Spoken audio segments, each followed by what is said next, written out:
Kisah pemuda kaya, anak bos besar pemilik 73 perusahaan, yang menjadi cleaning service.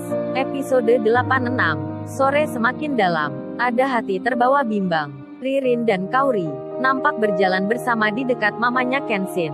Mereka berdua masuk di ruang utama. Lalu, dengan santun, dipersilahkan keduanya duduk di kursi masing-masing. Ririn ada di sebelah kiri, Kauri ada di sebelah kanan. Kemudian, Kenshin sendiri dipanggil mamanya. Ken, sini. Tak menunggu lama yang disebut namanya langsung menghampiri.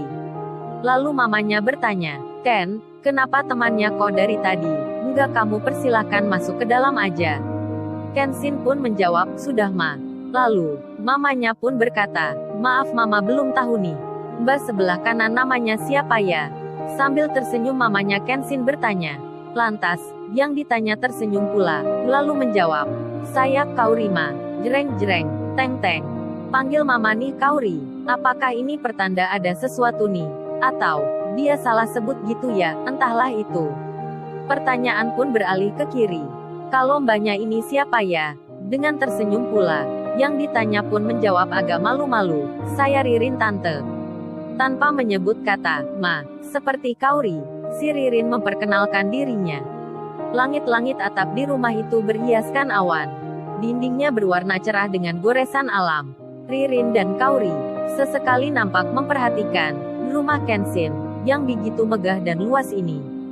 Tapi kenapa ya dia sangat sederhana sekali? Keduanya berbisik di hati. Ririn mengingat lagi, saat pertama kali bertemu Kenshin di rumahnya. Kauri pun demikian. Nampaknya ia teringat juga, saat ada cleaning service, yang ia buat malu di waktu itu. Menit yang berjalan, mobil Sirena sudah ada di perempatan. Nampaknya ia juga kebingungan, karena, ada dua nama yang sama. Dua papan nama yang saling berhadapan, berada di atas pintu gerbang. Lalu, ia pun bertanya ke Niken. Nit, ini yang mana ya kok sama namanya? Niken pun menjawab, loh, kok lu malah tanya gue? Gua kan juga belum pernah ke sini. Coba kita turun aja, tanya pada security. Terlihat mereka berdua pun turun dari mobilnya.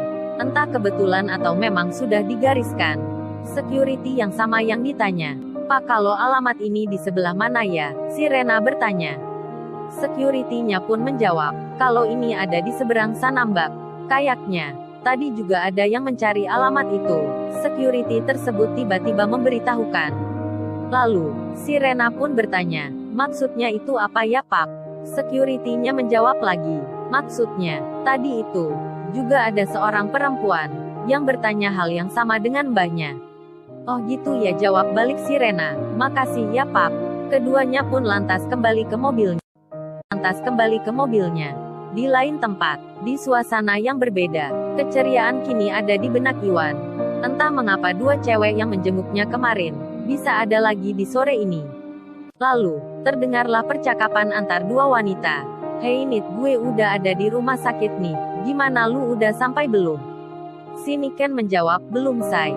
Rupanya itu Naura yang bertanya. Iwan pun tak menyangka jika akan dijenguk lagi. Usut punya usut, Naura dan Dewi hadir lagi di tempat itu. Atas permintaan Niken, perhatian juga ya dia.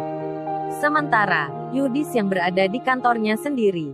Ia jadi bertanya-tanya dalam hati. Kenapa ya akhir-akhir ini? Sirena kok agak berubah gitu. Jarang sekali menjawab telepon. Jarang sekali kirim pesan. Yudis mulai curiga. Apa mungkin ada pria lain, selain dirinya? Kecurigaannya semakin menguat, saat ia teringat ada seorang cleaning service, yang menunggui Rena di rumah sakit kala itu. Lalu, ia bertanya lagi dalam hati. Apa mungkin, si Rena punya hubungan dengan pria itu? Si Yudis nampak menahan marah. Tangannya terlihat menggenggam di atas meja. Wajahnya tiba-tiba menjadi merah. Dalam hati ia berkata, awas kalau cleaning service itu ada hati ke Rena.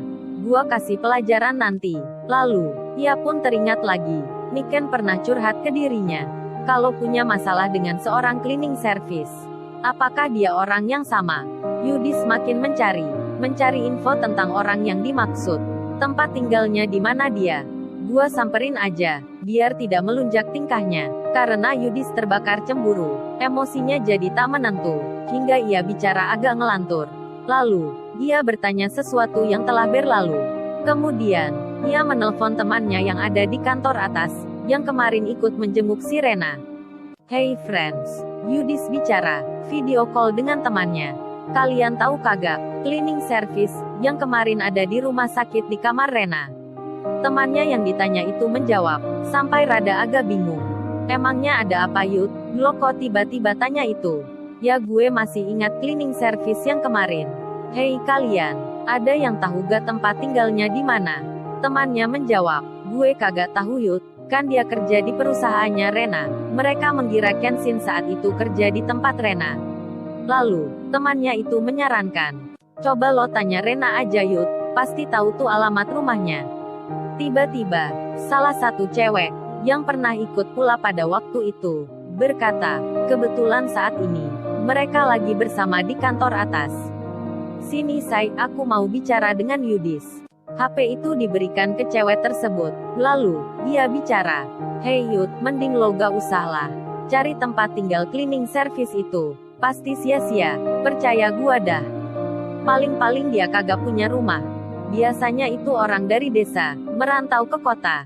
Lagian, kalau lo cari pegawai cleaning service, kan lo tinggal buka loker di media sosial aja, kok ribet amat cari dia. Kayak kagak ada kerjaan aja lu." Mereka kagak tahu maksud bertanyanya Yudis. Kan dia mencari Kenshin mau bikin perhitungan.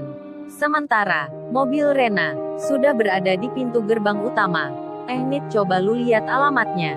Rena bertanya pada Niken. Niken pun menjawab, "Oke Sai, menurut ini, kayaknya kita lurus aja." Niken melihat tanda nama yang ada di sudut jalan. Mobil itu pun melaju dengan pelan. Sambil keduanya melihat-lihat suasana perumahan yang ada di sini. Lalu, Niken pun bicara sendiri. "Rumah sebesar ini, ada penghuninya kagak ya?" Si Rena pun menjawab, "Ya tentu adalah Nit. Kamu kok aneh gitu?" Kemudian, mereka pun berbelok ke kiri. Yang terlihat semakin beda, pandangannya semakin terasa, karena yang nampak di sini, lebih dari sebelumnya. Niken dan Rena, begitu terperanjat, saat melihat kompleks yang mereka lewati ini. Begitu istimewa. Lalu, bagaimana kisah selanjutnya? Subscribe channel ini untuk episode berikutnya. Terima kasih.